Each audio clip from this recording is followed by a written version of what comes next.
The Art of War, written by the ancient Chinese general Sun Tzu over 2,500 years ago, is one of the most influential texts on strategy, conflict, and military theory. Though it was written in the context of warfare, its principles have transcended time and discipline, influencing fields such as business, politics, sports, and personal development. The work consists of 13 chapters, each focusing on a different aspect of warfare, and is known for its concise, aphoristic style. At its core, The Art of War emphasizes strategy, adaptability, and the efficient use of resources, highlighting the importance of victory through careful planning and minimal conflict. Chapter 1.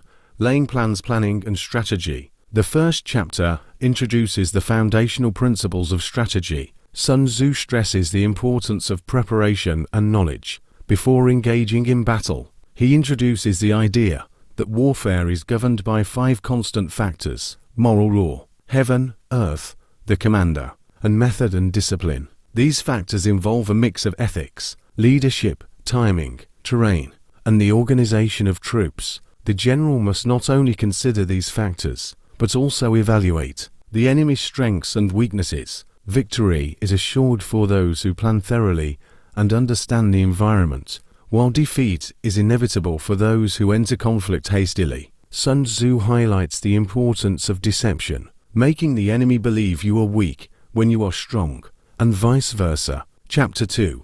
Waging War, the Costs of War. Sun Tzu emphasizes the costs associated with prolonged warfare, both in terms of human lives and material resources. Successful generals are those who aim for quick, decisive victories. They minimize expenses and the loss of life by focusing on swift and efficient actions. Lengthy conflicts deplete resources, lower morale, and drain the state's economy. The chapter underscores the idea that war should be undertaken only when necessary, and that the longer a war drags on, the more detrimental it becomes. Sun Tzu advises leaders to avoid unnecessary engagement and to achieve their goals without engaging in drawn-out conflict. Chapter 7.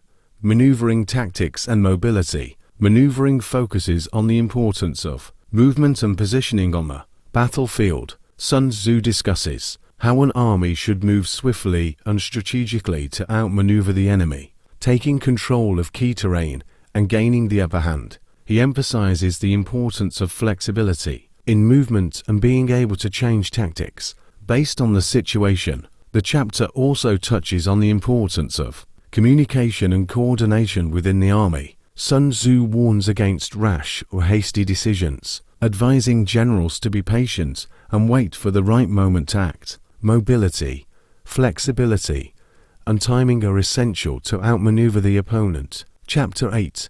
Variation in Tactics, Adapting to Change. This chapter stresses the importance of flexibility and the ability to adapt tactics as circumstances change. Sun Tzu argues that rigid adherence to a single strategy can lead to defeat. As no two situations are alike in warfare, the general must be able to adjust tactics based on the enemy's movements, the terrain, and other factors. Sun Tzu also discusses the importance of leadership, emphasizing that a good leader knows when to take risks and when to be cautious. The best generals are those who can adapt quickly to the unexpected and make decisions that ensure victory, even in difficult situations. Chapter 9.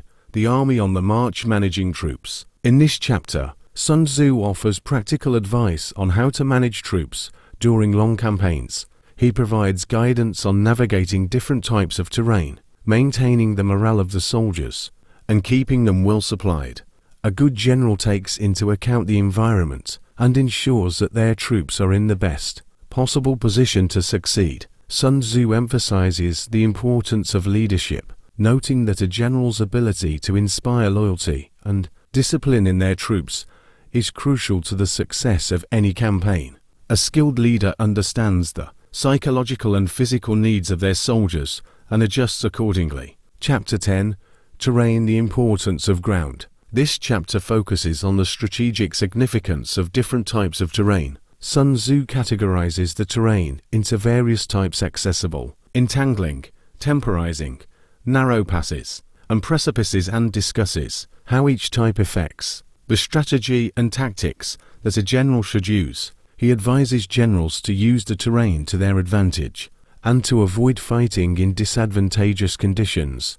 Understanding the terrain allows a general to predict the enemy's movements and choose the best locations for engagement. Control of the terrain can give an army a decisive advantage in battle. Chapter 11.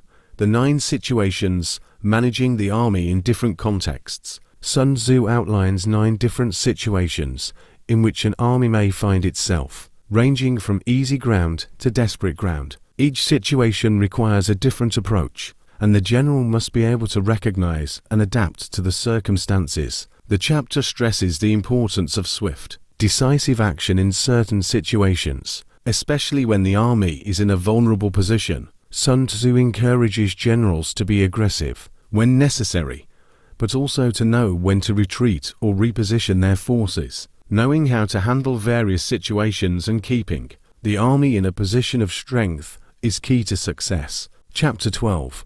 The attack by fire, using the environment. This chapter focuses on the use of fire as a weapon and the metaphor for using environmental factors to one's advantage. Sun Tzu emphasizes that natural forces, such as fire, can be a powerful tool if used correctly. The general must understand how to exploit the environment, whether through actual fire, controlling resources, or manipulating the enemy's surroundings to weaken their position. He advises that attacking resources, such as food supplies or encampments, can cripple the enemy without direct engagement. Effective use of environmental factors can lead to victory without heavy losses. Chapter 13.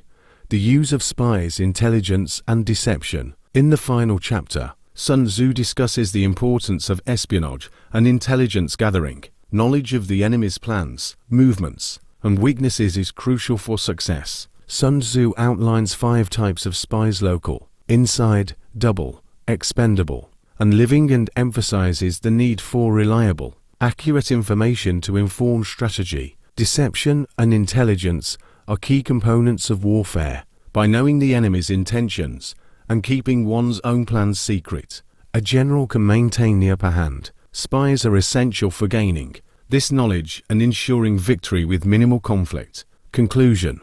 The Art of War is a timeless guide to strategy, emphasizing careful planning, adaptability, and the efficient use of resources. Sun Tzu's teachings focus on minimizing conflict, exploiting the enemy's weaknesses, and achieving victory through superior knowledge and preparation. His principles have proven applicable far beyond the battlefield, influencing modern thinking in areas as diverse as business, politics, and personal growth.